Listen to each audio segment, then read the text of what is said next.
So hi, I'm Andrew from Wiviz, which is a French-based company who is providing a software for people who want to validate their 3D products or their 3D projects from CAD with immersive solutions.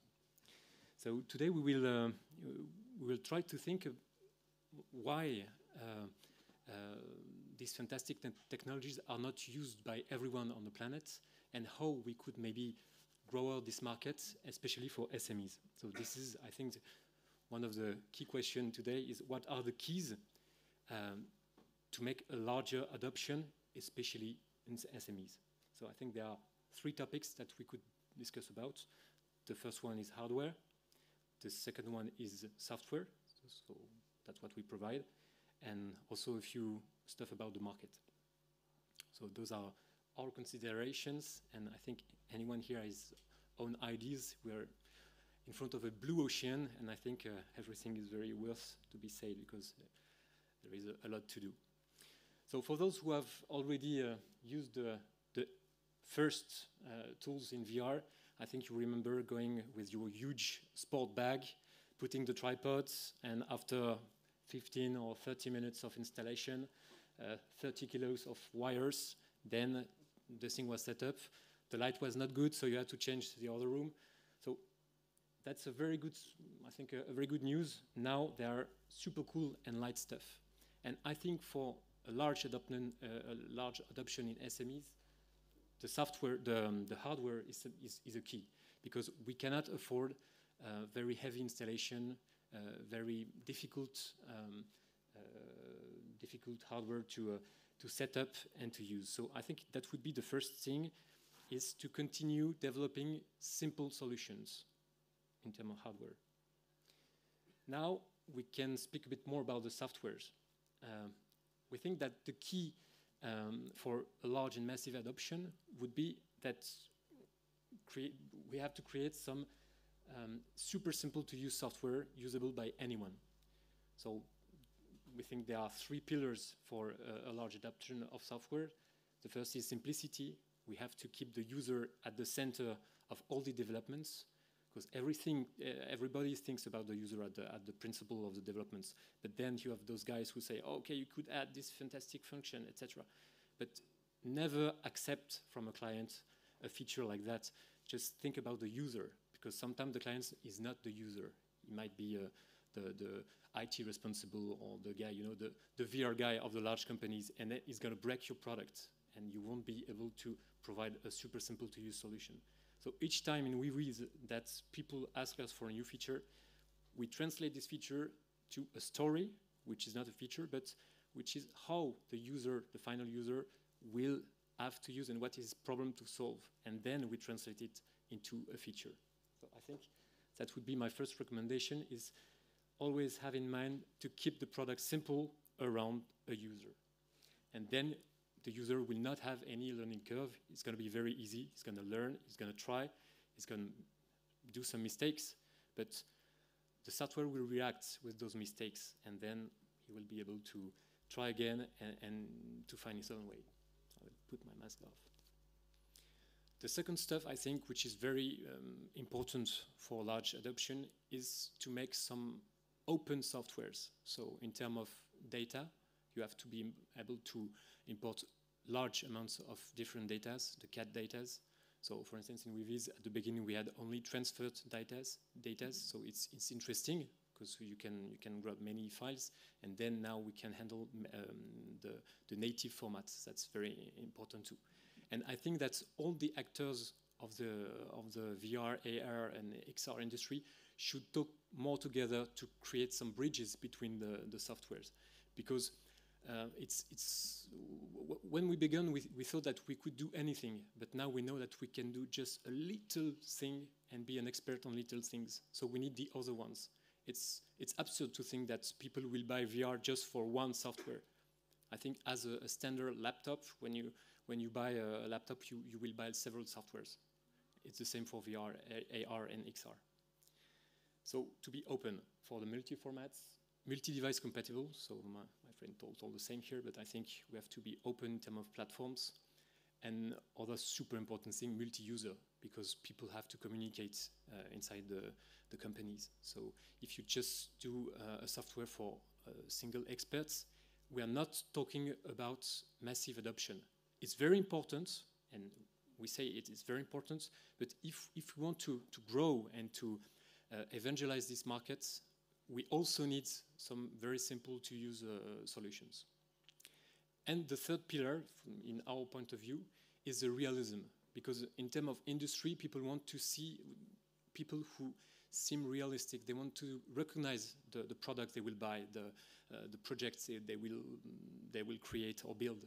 So I think, well, we fought a lot against industrial guys who told, oh, we are pure engineers. There is no matter about realism. No need to be realistic. We are used to CATIA. We are used to SolidWorks. But if you want to stick in the design offices, that's all right. You can stick to CATIA, ToonShades. That's perfect. But if you want to push the doors of the design office and to spread 3D all around the companies, I think it's worth doing something realistic. So we have all to work on that, I think. And in this condition, I think that VR, AR, and 3D, which is now stuck between design engineering and manufacturing, could spread all around the companies. So that's very interesting to see that there is a huge market out from the design offices. So this is a powerful thing that we have. This is a sample of kind of interfaces that we provide. Super simple, it's intuitive. You drag and drop some balls, put on your model, you can change colors. Then you can use some sliders like PowerPoints. That's what we do, the 3D PowerPoint.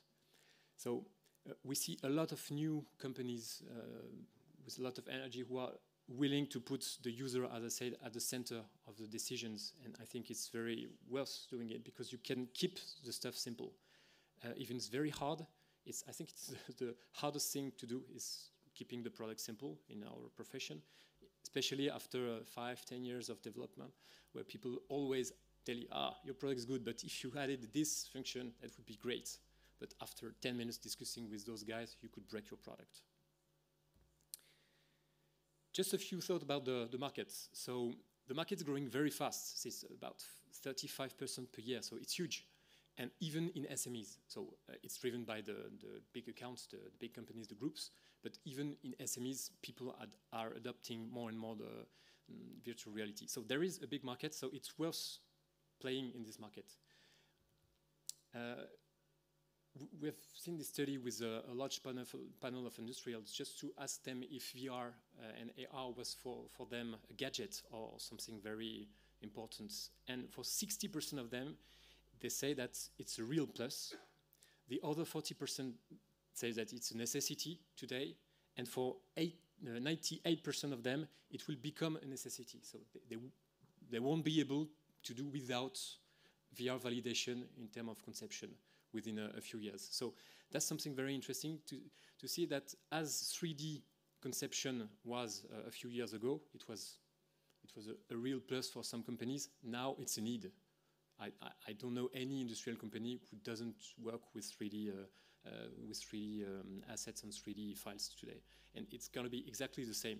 Just AR, XR is just opening the second eye. So it's simplifying the VR and simplifying the XR.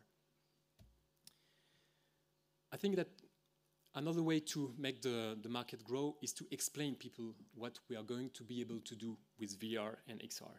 When I arrive in a big company, the guys know everything. Sometimes they work in VR for a longer time than I, so I don't have to say anything. But in small companies, people don't know. They have maybe 1 or 2 ideas of how they could use the software, but they don't know. But if I ask you, how do you use PowerPoint?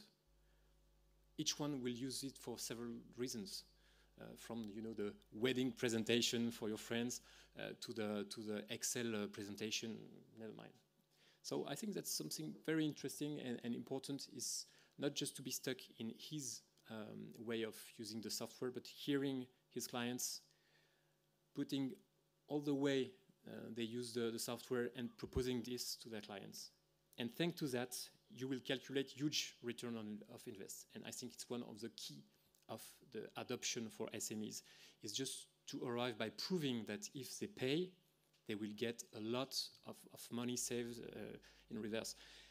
It's not just a question of creating lower prices, but just to say, okay, if you pay 5,000, you will earn 100,000, and it's worth it.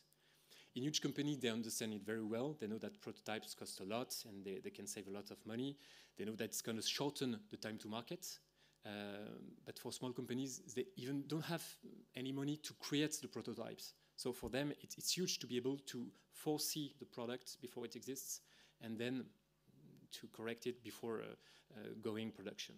So I think that's something also worth doing for selling better in small companies. We did this little comparison between softwares. That's something who helps little companies to understand that it's not a matter of choosing between PowerPoint and Excel, but if you got a computer, you need the four of them. And we can stop fighting and say, okay, my PowerPoint is better than your Excel. It's not interesting. I think that's a way to show that we all have a different position. We need several boats on this blue ocean. So, as a conclusion, I think that for those who want to work in this huge subject and fascinating world as 3D and real-time technology, I think that we have to continue putting the client, the user, at the center of everything. And each time that we release a new version of our software, just making sure that for someone who doesn't know anything about 3D, he's respected as a human being and he knows how to use it. So, thank you.